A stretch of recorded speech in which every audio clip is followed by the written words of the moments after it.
കണ്ണുനീരോടെ ഇഖ്ലാസോടെ പ്രസംഗിക്കുന്ന ഒരു പ്രഭാഷകനാണ് ബഹുമാനനായ ദേവർഷോല ഉസ്താദ്. നിങ്ങൾക്കൊക്കെ അറിയാം, ആ ഉസ്താദിന്റെ പാടന്തറയിലെ മർക്കസില് വർഷങ്ങളായി നടന്നുകൊണ്ടിരിക്കുന്ന സമൂഹ വിവാഹം.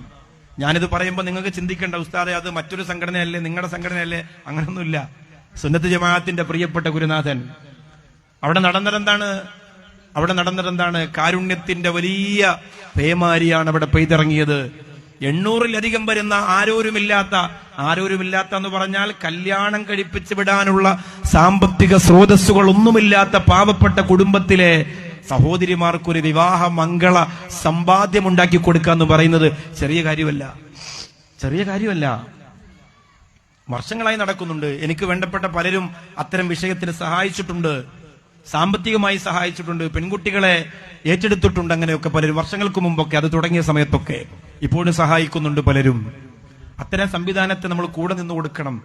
ഹിന്ദുക്കൾക്ക് ക്ഷേത്രത്തിൽ വെച്ച് കല്യാണം നടത്താനുള്ള സൗകര്യമൊരുക്കി കൊടുക്കുന്ന, മുസ്ലിങ്ങൾക്ക് അവിടെ വെച്ച് നിക്കാഹ് കഴിപ്പിക്കാനുള്ള സൗകര്യമൊരുക്കി കൊടുക്കുന്ന, പാവങ്ങളുടെ കണ്ണീരൊപ്പാനുള്ള ജാഗ്രത കാണിക്കുന്ന, താല്പര്യം കാണിക്കുന്ന ഒരു സംവിധാനം. എന്റെ പ്രിയപ്പെട്ട കാഞ്ഞങ്ങാട്ട സഹോദരങ്ങളോട് പറയുകയാണ്, നമ്മുടെ നാടിന്റെ പരിസരത്തുണ്ടാവാം അത്തരം ആളുകൾ. കല്യാണം എന്ന് പറയുമ്പോൾ സ്വർണം ഇങ്ങനെ കെട്ടിക്കൊടുക്കുക എന്നതല്ല. കല്യാണത്തിന്റെ ഒരു ചെറിയ ഒരു പുതുമയൊക്കെ വേണ്ടേ?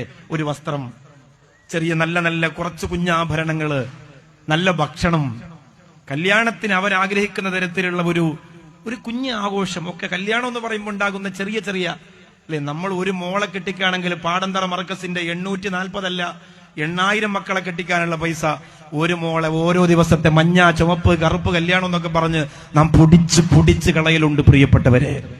പക്ഷെ നമ്മൾ ആലോചിച്ച് നോക്ക്, ഇത്തരം സംവിധാനങ്ങൾക്ക് സപ്പോർട്ട് ചെയ്ത് കൊടുക്കണം.